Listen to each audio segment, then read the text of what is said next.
তুমি কোথায় আহান? তোমার মেয়ে খুব বিপদে পড়ে আছে। তুমি কি আজও তোমার মেয়েকে বাঁচাতে আসবে না? কথাটা বলতে মেঘের কানে কাছে বিকৃত উচ্চস্বরী হাসি শব্দ ভেসে এলো। মেঘ ফট করে চোখ খুলে সামনে তাকালো, তাকিয়ে দেখলো ছেলেগুলো ওকে চারপাশ দিয়ে ঘিরে ফেলেছে।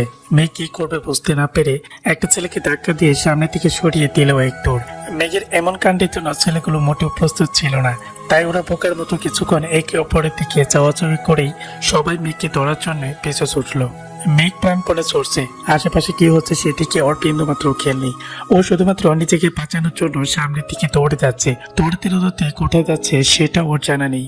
ওর মাথাটা কেমন যেন খালি খালি লাগছে। চোখের সামনে 2 বছর আগে সমস্ত স্মৃতিগুলো একের পর একে ভেসে আসছে। হঠাৎ করে মেঘের শরীরে একদম আশার হয়ে যেতে লাগলো। ও দৌড়াতে না পেরে রাস্তার মাঝখানে দাঁড়িয়ে গেল। ঠিক সেই মুহূর্তে দ্রুত বেগে একটা গাড়ি এসে মেঘের সামনে হার্ট ব্রেক করলো। একটুর জন্য মেঘ অ্যাক্সিডেন্টে হাত থেকে বেঁচে গেল। কিন্তু ছেলেগুলো মেঘের কাছাকাছি এসে ওর দিকে তাকাতে পয়সাচারী একটা হাসি দিল।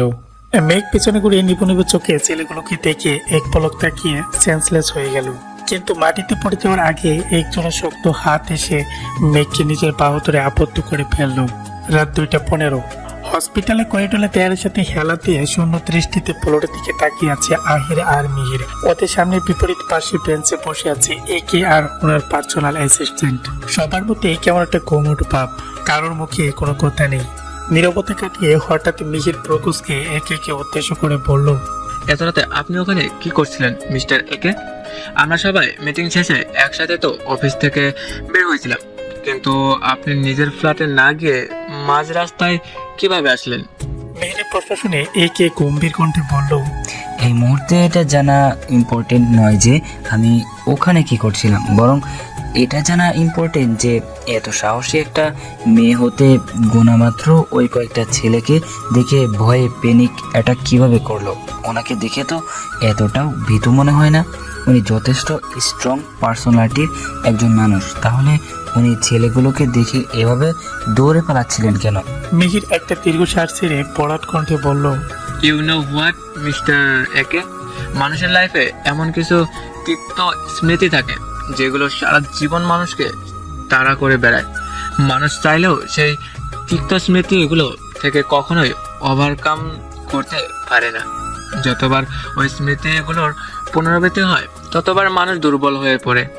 যতই সাহসী হোক না কেন, ওই মুহূর্তে সমস্ত সাহস উধাও হয়ে গিয়ে মনের মধ্যে একটা আতঙ্ক বাসা বাঁধে। মিহিরের কথা শুনে একে মেয়ের দিকে প্রকুশকে তাকিয়ে বলল, মানে? মিহির এগিয়ে এসে একে এর মুখোমুখি থাকা বেঞ্চটাতে বসে পড়লো। তারপর ফ্লোরের দিকে দৃষ্টি নিক্ষেপ করে লম্বা একটা নিঃশ্বাস নিয়ে বলা শুরু করলো, প্রায় 2 বছর আগের একটা বিষাক্ত রাত আমাদের জীবনে এসে আমাদের সবার জীবনের মোড়টাকে ঘুরিয়ে দিয়েছিল। ওই দিন আমার কাজিন আহান খানের সাথে মেঘের বিয়ে হয়েছিল। আমি আর আহির বাসায় বসে ওদের আসার জন্য অপেক্ষা করছিলাম, কিন্তু হঠাৎ আমার ফোনে অভি ভাইয়ার একটা কল আসে। ভাইয়া বলে আহান ব্রো নাকি নিজের ইম্পর্টেন্ট কাজের জন্য কোথাও একটা চলে গেছে, আর মেঘ নাকি মাঝ রাস্তায় একা একা দাঁড়িয়ে আছে। অভি ব্রোই মেঘকে পিক করার জন্য যাচ্ছিল, কিন্তু মাঝ রাস্তায় নাকি ওর গাড়িটাও খারাপ হয়ে গেছে। তাই ব্রো আমাদের মেঘের লোকেশন দিয়ে ওকে নিয়ে আসার জন্য বলেছিল। আমরাও ব্রোর কথা মতো দ্রুত গাড়ি নিয়ে বাসা থেকে বের হয়ে গিয়েছিলাম। যতটা সম্ভব হাই স্পিডে গাড়ি চালিয়ে অভিব্রোর বলার লোকেশনে পৌঁছে গিয়েছিলাম, কিন্তু তাতেও শেষ রক্ষা হয়নি। ওখানে গিয়ে মেঘের চিৎকার শুনে আমরা যখন রাস্তা পাশের ঝোপের দিকে গিয়ে পৌঁছালাম, তখন আমাদের পাগুলো থমকে গিয়েছিল, কারণ আমাদের থেকে কিছুটা দূরে ঝোপের মধ্যে মেঘের রক্তাক্ত শরীরটা মাটিতে পড়েছিল, আর কতগুলো জানোয়ার মিলে আমার বোনটাকে রেপ করার চেষ্টা করছিল। মিহিরের কথাটা শুনে একে আটকে উঠে মিহিরের দিকে তাকালো, কিন্তু মিহিরের মধ্যে কোনো বাড়াতন্ত্র হলো না। ও আগের মতো করে আবার বলতে লাগলো, আমরা পৌঁছে যাওয়ার ছেলেগুলো মেঘকে রেপ করতে পারেনি ঠিকই, কিন্তু মেঘ ওদের হাত থেকে ছাড়া পাওয়ার জন্য অতিরিক্ত ছটফট করায় ওরা মেঘের মাথা থেকে ওর স্টিলের হেয়ার পিন খুলে মেঘের ডান কাঁধের কিছুটা নিচে বুক বরাবর পিনটা ঢুকিয়ে দিয়েছিল। আর আমার বোনটা আমার চোখের সামনে মৃত্যু যন্ত্রণায় ছটফট করছিল।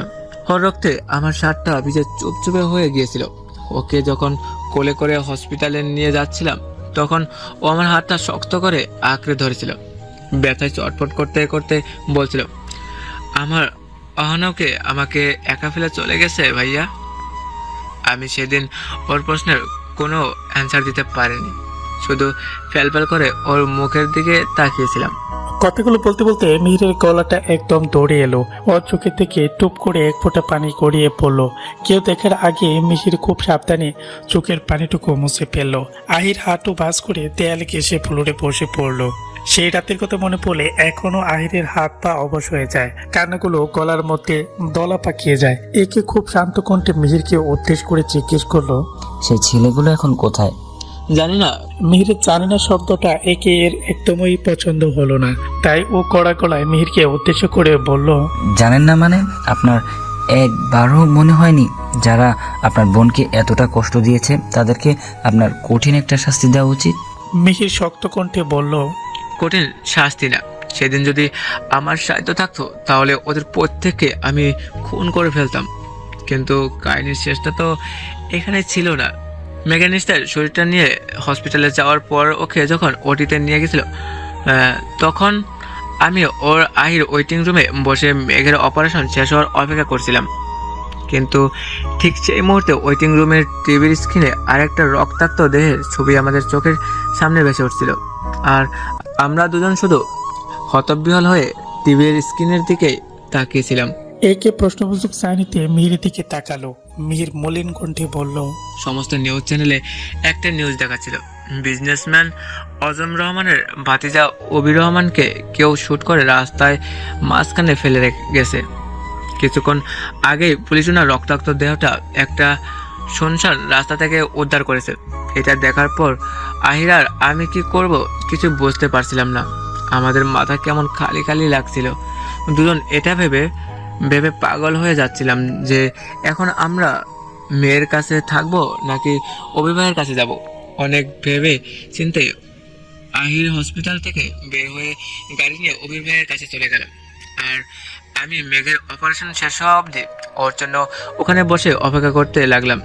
কিছুক্ষণের মধ্যে পুলিশেরা অভিভাইয়াকে নিয়ে ওই হসপিটালে চলে আসলো।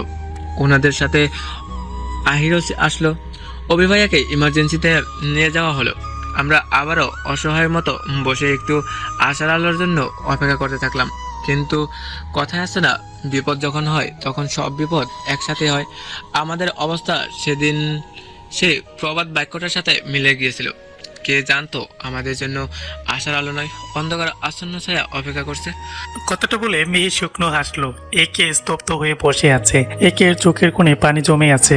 মিহির মাথা উঠিয়ে একের দিকে তাকালো, কিন্তু লম্বা চুলগুলো কপালে পড়ে থাকায় একে চোখের পানিটা মিহির দেখতে পেল না।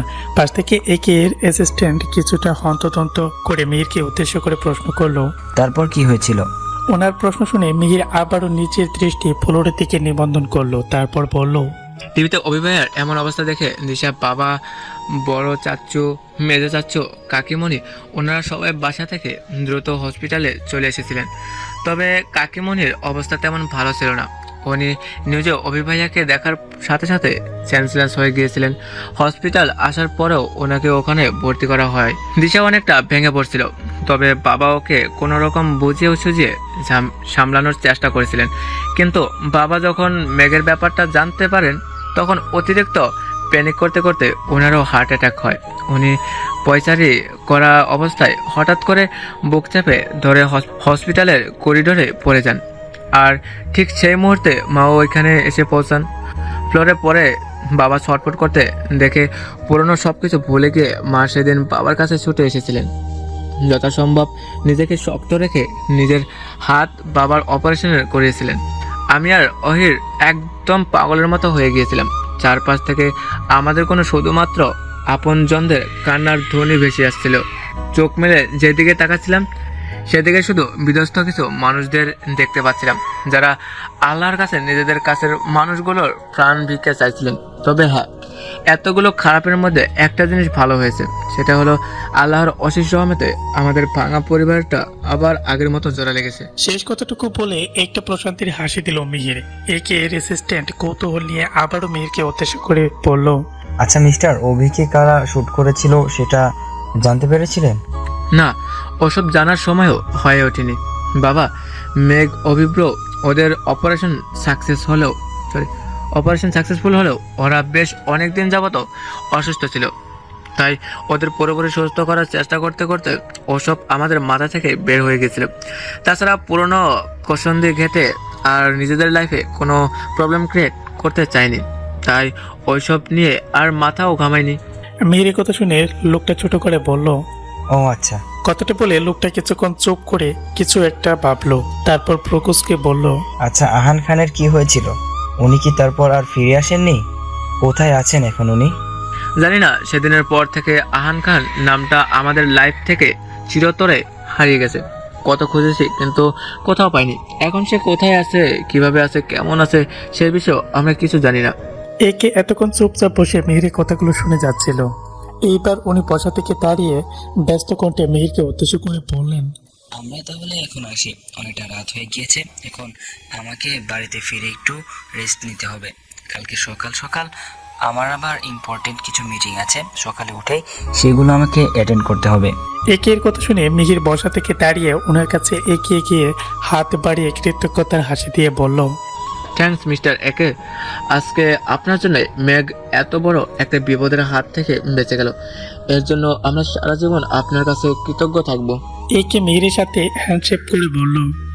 আমাকে থ্যাঙ্কস না দিয়ে আপনারা আপনাদের বোনের ভালোভাবে একটু খেয়াল রাখুন, কারণ ওনাকে হেল্প করার জন্যে তো আর সব সময় আমি ওনার কাছাকাছি থাকবো না, তাই না? এইবার না হয় আমি বাঁচিয়ে নিলাম, এর পরের বার এমন কোনো বিপদে পড়লে তখন কে বাঁচাবে ওনাকে? একে এর কথাগুলো শুনে মিহিরের মুখটা একদম চুপসে গেল। মিহির বেশ ভালো করে বুঝতে পারছে মেঘের প্রতি ওদের এতটা কেয়ারলেস হলে চলবে না, কারণ এই 2 বছরে ওদের ফ্রিজ নিচে অনেক শত্রু হয়েছে। তারা বিভিন্নভাবে বিভিন্ন সময় ওদের ক্ষতি করার চেষ্টা করেছে। তাই এখন থেকে মেঘের প্রতি ওদের বিশেষভাবে খেয়াল রাখতে হবে, নাহলে আজকের মতো আবার একটা অঘটন হয়ে যেতে পারে। মিহিরের চুপ করে কিছু একটা ভাবতে দেখে একে আর কথা না পারিয়ে ওনার অ্যাসিস্ট্যান্ট নিয়ে ওখান থেকে চলে গেল। একে চলে যাওয়ার কিছুক্ষণ পর মিহির বাড়িতে ফোন করে জানিয়ে দিল আজকে ওদের কেউ বাড়িতে ফিরবে না, একটা ইম্পর্টেন্ট কাজের জন্য ওরা শহরের বাইরে এসেছে। এটা বলে মিহির ফোন রেখে দিল। মিহির কাউকে টেনশনে ফেলতে চায় না বলে মেঘের সাথে হয়ে যাওয়া অ্যাক্সিডেন্টের ব্যাপারটা বাড়িতে কাউকে জানালো না। তখন রাস্তা থেকে একে মেঘকে এখানে এনে হসপিটালে ভর্তি করে দিয়েছে। তারপর আহির আর মেহেরকে ফোন করে সবটা বলে এখানে আসতে বলেছে। একে এর সাথে কথা বলে ওরা গাড়ি নিয়ে দ্রুত হসপিটালে চলে এসেছে। এখানে আসার পর জানতে পেরেছে অতিরিক্ত ভয়ের কারণে মেঘের প্যানিক অ্যাটাক হয়েছে আর দৌড়ানোর ফলে পায়ে সামান্য একটু আঘাত লেগেছে। এছাড়া আর তেমন সিরিয়াস কিছু হয়নি। একটা গোডাউনের মধ্যে হাত পা বাঁধা অবস্থায় চেয়ারের উপর বসে আছে 19 থেকে 30 বছরের একটা ছেলে। ছেলেটার সামনে টেবিলের উপর নীল রঙের একটা ব্যাগ রাখা, যে ব্যাগটার মধ্যে কতগুলো কাটার প্যান্ডেল রাখা, আর সেই কাটার প্যান্ডেলগুলোর দিকে ছেলেটা লোভী দৃষ্টিতে তাকিয়ে আছে। ছেলেটার মুখোমুখি বিপরীত পাশে বসে আছে হুডি পরা একটা লোক। লোকটা 2 পাশে আছে 2 জন গার্ড। হুডি পরা লোকটা সামনের দিকে কিছুটা ঝুঁকে স্বাভাবিক কণ্ঠে সামনে থাকা ছেলেটাকে উদ্দেশ্য করে বলল। তোমার নামটা যেন কি? ছেলেটা কাটার দিক থেকে চোখ সরিয়ে হুডি পরা লোকটার দিকে তাকিয়ে বলল, হামিদ। Nice name. আচ্ছা, আমাকে একটা কথা বলো তো, তোমরা মেয়েটাকে তাড়া কেন করছিলে? কি উদ্দেশ্য ছিল তোমাদের? হুডি পরা লোকটার কথা শুনে হামিদ প্রকুশকে বলল। সেটা আপনাকে কেন বলবো? কে আপনি? আর আমাকে এভাবে ধরে এনেছেনই বা কেন? হুডি পরা লোকটা বসা থেকে দাঁড়িয়ে ধীর পায়ে হামিদের কাছে এগিয়ে গিয়ে ওর বাঁধন খুলতে খুলতে বলল, আমি কে সেটা তোমার না জানলেও চলবে। তুমি শুধু আমাকে এটা বলো যে ওই মেয়েটাকে তাড়া করার জন্য তোমাদের কে হায়ার করেছিল? হামিদ তেরামো কণ্ঠে বলল। সেটা আমি আপনাকে বলতে বাধ্য নই। হুডি পরা ছেলেটা হামিদের এই হাতের বাঁধন খুলে অন্য হাতের বাঁধন খুলতে খুলতে বলল, হ্যাঁ, তুমি আমাকে এই কথাটা বলতে বাধ্য নাও ঠিকই, কিন্তু তুমি যদি সত্যি আমাকে এই ইনফরমেশনটা দাও তাহলে আমি তোমাকে ছেড়ে দেব, সাথে এই ব্যাগ ভর্তি টাকাগুলো তোমাকে দিয়ে দিব। এখানে পুরো 10 লাখ টাকা আছে। যদি তুমি আমাকে সমস্ত সত্যি কথা বলে দাও তাহলে এই সব টাকা তোমার। কথাটা বলতে বলতে হুডি পরা লোকটা হামিদের অন্য হাতের বাঁধন খুলে দিল। লোকটার কথা শুনে হামিদের চোখ মুখে মুহূর্তের মধ্যেই চকচক করে উঠল। সে চট করে বসা থেকে দাঁড়িয়ে টেবিলের উপর থাকা ব্যাগটা হাতে নিল। তারপর কাঁটাগুলো হাতে নিয়ে নাড়তে নাড়তে বলল, আপনাকে সত্যিটা বলে দিলে আপনি যে ওই টাকাগুলো আমাকে দিয়ে দিবেন তার গ্যারান্টি কি? এমনও তো হতে পারে সত্যিটা বলার পরও আপনি আমাকে এখানে আটকে রাখলেন, তারপর আমাকে এখানেই মেরে ফেললেন। হামিদের কথা শুনে উঠে পড়া লোকটা হো হো করে হেসে দিল। তারপর এগিয়ে এসে হামিদের কাঁধে এক হাত রেখে হাসতে হাসতে বলল। উঠে পড়া লোকটার কথা শুনে হামিদের কেন যেন বিশ্বাসযোগ্য হলো। তাই ও কাটার প্যাকের চেইনটা আটকে উঠে পড়া লোকটার মুখোমুখি দাঁড়িয়ে বলা শুরু করলো। গতকাল রাতে আমাদের আড্ডায় একটা সুন্দরী মেয়ে এসেছিল। মেয়েটা আমাদের টাকার একটা ব্যাগ আর মেঘনা ম্যাডামের ছবি দিয়েছিল। তার সাথে মেঘনা ম্যাডামের সব ডিটেলসও দিয়েছিল। বলেছিল আজকে রাতের মধ্যে মেঘনা ম্যাডামকে গ্যাংরেপ করে খুন করে ফেলতে। তাই আমরা ওনার কথা মতো প্রথমে মেঘনা ম্যাডামের গাড়ির চাকায় পেরেক ঢুকিয়ে চাকার হাওয়া বের করে দিয়েছিলাম। তারপর উনি যেভাবে বলেছিলেন সেভাবে বাইক নিয়ে মেঘনা ম্যাডামের ওপর অ্যাটাক করেছিলাম। হামিদের কথা শুনে হটি পড়া লোকটা চোখ জোড়া কিছুক্ষণ বন্ধ করে নিজের রাগটাকে কন্ট্রোল করার চেষ্টা করলো। তারপর যত সম্ভব নিজেকে শান্ত রেখে প্যান্টের পকেটে থেকে ফোনটা বের করলো। তারপর ফোনের গ্যালারি কেটে একটা পিক বের করে হামিদের সামনে ধরলো। দেখো তো এটা সেই মেয়ে কিনা। হামিদ পিকটার দিকে তাকিয়ে চোখ বড় বড় করে ফেললো। লোকটা ফোনটা অফ করে প্যান্টের পকেটে ঢোকাতে বলল। সেটা তোমার না জানলেও চলবে, তুমি এখন এখান থেকে আসতে পারো। লোকটার কথা শুনে হামিদ তার বেশি কিছু না বলে কাটারগুলো নিয়ে চলে গেল। হামিদ চলে যেতে হটি পড়া লোকটা চেয়ারের উপর একটা লাথি মেরে চিল্লিয়ে বলল। ইউ ব্লাডি বিচ, তোদের একটাকেও ছাড়বো না আমি। আমার কলেজে হাত দিয়েছিস না তোরা, তোদের কলেজে ছিঁড়ে আমি জঙ্গলি কুকুরকে খাওয়াবো। কথাটা বলে লোকটা গোডাউনের থেকে বের হয়ে যেতে যেতে নিজের গার্ডদের উদ্দেশ্যে বলল। ওই হামিদ নামের ছেলেটাকে 24 ঘন্টা নজরে নজরে রাখবে। ওকে 1 সেকেন্ডের জন্য চোখের আড়াল করবে না। ও কোথায় যায়, কার সাথে দেখা করে, কি করে, সেই সব ইনফরমেশন আমার চাই। কারণ এখন ওই হলো আমার একমাত্র ট্রাম্প কার্ড। পুরো দমে ওপির বিয়ে তোর জোর শুরু হয়ে গেছে। আত্মীয় স্বজনরা মোটামুটি সবাই এখানে চলে এসেছে। বিয়েটা অপিতের ফার্ম হাউসে বসেই হবে। এখানে তিশা আর অপির বিয়ের সমস্ত রিচুয়াল একসাথে পালন করা হবে। অপির বিয়ের আয়োজনটা মোটামুটি ধুমধাম করে দেওয়া হচ্ছে। আত্মীয় স্বজনরা ছাড়াও আজম রহমানের বিজনেস পার্টনার, অফিসের এমপ্লয় সহ সবাইকে প্রায় এই বিয়েতে ইনভাইট করা হয়েছে। অপির বাবা নিজের একমাত্র ছেলের বিয়েতে কোনো কমতি রাখেনি। অপি যেভাবে বলেছে উনি ঠিক সেইভাবেই বিয়ের সমস্ত আয়োজন করেছেন। বিকেল 4:30 মেঘ কিচেনে দাঁড়িয়ে দাঁড়িয়ে ফোর্স কাটছিল। তখনই মীরা রহমান দ্রুত পায়ে কিচেনে ঢুকে মেঘের হাতে একটা ট্রে ধরিয়ে দিল। ট্রেটার এক পাশে অনেকগুলো টাওয়ালে ব্রাশ করে রাখা, আরেক পাশে কতগুলো মিনি টুথপেস্ট, টুথব্রাশ, শ্যাম্পু, কন্ডিশনের ছোট একটা কিও, বডি ওয়াশের ছোট একটা বোতল রাখা। মেঘ ট্রেটার দিকে এক পলক তাকিয়ে ট্রেতে থাকা জিনিসগুলো একবার ভালো করে দেখে নিল। তারপর মীরা রহমানকে উদ্দেশ্য করে বলল। এগুলো দিয়ে কি করবো মাম্মাম? মীরা রহমান ছুটি হাতে নিয়ে ফল কাটতে কাটতে ব্যস্ত কণ্ঠে বললেন। উপরে গিয়ে প্রত্যেকটা ওয়াশরুমে একটা করে toothbrush, shampoo, conditioner, body wash এবং টাওয়াল রেখে আসবে। আর যেগুলো কাপালদের রুম, এগুলোতে টুথব্রাশ এবং টাওয়াল দুটো করে রেখে আসবে। আর আসার আগে প্রত্যেকটা রুম ভালো করে চেক করে দেখে আসবে যে সার্ভেন্টরা রুমগুলো ঠিকভাবে গুছিয়েছে কিনা। একটু পরেই কিন্তু মেহমানরা সবাই এখানে চলে আসবে। তখন কিন্তু আর কোনো কিছু গোছানোর সময়ই থাকবে না। তাই ঝটপট গিয়ে কাজটা করে আসো। মীরা রহমানের কথায় মেঘ মাথা নেড়ে সম্মতি জানিয়ে ট্রেটা হাতে নিয়ে কিচেন থেকে বের হয়ে গেল। মেঘের এখন ছেড়ে দেমা কেঁদে বাঁচে অবস্থা। ওরা আজকে এখানে এসেছে। আসার পর থেকে মীরা রহমান সামনে মেঘ, সারিকা আর সাইফাকে কাজ করিয়ে যাচ্ছে। উনি ওদের শান্তিতে একটা শ্বাসও ফেলতে দিচ্ছে না। ওরা একটা কাজ শেষ করে আসার আগে মীরা রহমান আরেকটা কাজ ফর্দ নিয়ে এসে ওদের হাতে ধরিয়ে দিয়েছেন। সারাদিন এভাবে দৌড়ে দৌড়ে কাজ করতে গিয়ে সারিকা, সাইফা, মেঘ তিনজনই একদম নাজেহাল অবস্থা হয়ে গেছে। মেঘটি এটা হাতে নিয়ে ড্রয়িং রুমে এসে দেখলো সারিকা, সাইফা কোমরে হাত দিয়ে সোফার মধ্যে বসে আছে। দুজনকে দেখে বোঝা যাচ্ছে ওরা বেশ ক্লান্ত। মেঘ এগিয়ে এসে নিজের হাতে থাকা ট্রেটা সাইফার কোলের উপর রেখে ও নিজেও সোফার উপর বসে পড়লো। তারপর সোফার সাথে হেলান দিয়ে চোখ মুখ বন্ধ করে সাইফাকে উদ্দেশ্য করে ক্লান্ত স্বরে বলল।